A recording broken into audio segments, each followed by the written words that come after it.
The Farmers' March in London on Tuesday the 19th of November was a call to the government from the rural communities in response to the huge changes in agricultural property relief and business property relief. Previously, these reliefs provided up to 100% relief from inheritance tax on the agricultural value of land and property, or qualifying assets or shares in qualifying companies on death or date of transfer. From the 6th of April 2026, it is anticipated that these reliefs will now be capped at a combined value of £1 million. Anything over this value may be subject to inheritance tax at 20%.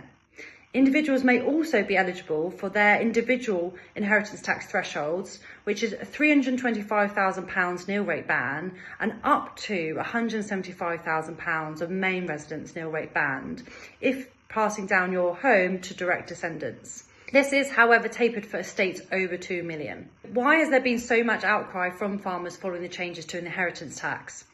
Well, in my experience, this comes from the perspective of affordability. From the outside looking in, it may seem that the value of a typical working farm must mean that that farmer is wealthy. But with those with their welly boots planted on the ground, they will know that that value is never to be realised. The farm usually is passed down to the next generation so that the next generation can continue to produce food, and that cycle continues on and goes from there. Farmers often deal with quite variable conditions, whether it be legislative change, climate change, weather, diseases on their cattle, for example, or changes to their grants and allowances and various other factors that they need to factor in. So it's the income that they'll need to produce and save for that will then provide the money in order to pay this inheritance tax bill. Now, in my experience, many of the farmers that I've been to see will struggle to save the amount needed in order to settle an inheritance tax based on the value of their land and not to do with their working profits. In the government's own figures from 2022 to 2023, the average return on capital for farms was only about 0.5%. That's their income in proportion to their capital. So you can see that's really low compared to other types of businesses or even perhaps other types of investment. Hence, the affordability of this new reform feels unjust to some, as many will not be able to produce enough profit in order to save for the tax bill. And for some, they may not have the time to put this plan in place before that day comes. And for those that own their own land, if they were to ever release the value from this land and stop farming, for example, and sell some of that on, they would be subject to the capital gains tax regime, which actually, as of the budget, will have a higher tax rate to that of the current proposed inheritance tax rate for assets qualifying for agricultural property or business property relief. Now, indeed, there will be some reliefs that they'll be able to apply for on allowances, but you can see that should that land value ever be realised, there will be another tax regime in place in order to capture that tax revenue.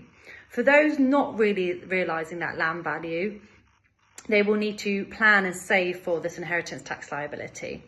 Now, not all farmers own their land. Some are tenanted.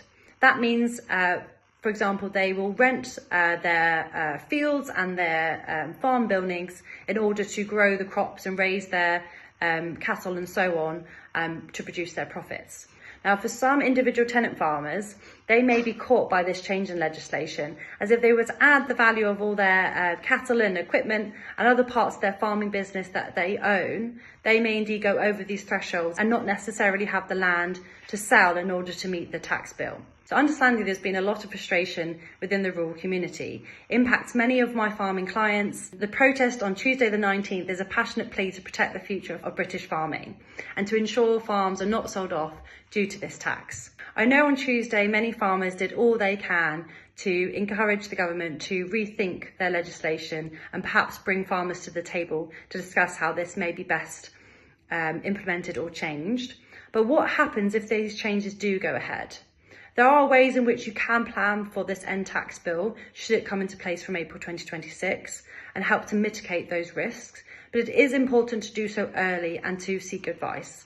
I would encourage anyone concerned to have a really good group of professionals around you that you can rely on, such as an accountant, a good solicitor and a good financial advisor. And together as a team, you can work together in order to best plan and prepare for this change. If you are concerned about these changes, you can also refer to a previous Spotify podcast I recorded with my colleague Sophie, and that gives you a little bit more information. And furthermore, should you want any further support, please do feel free to get in contact and check out our guides for financial planning for farmers.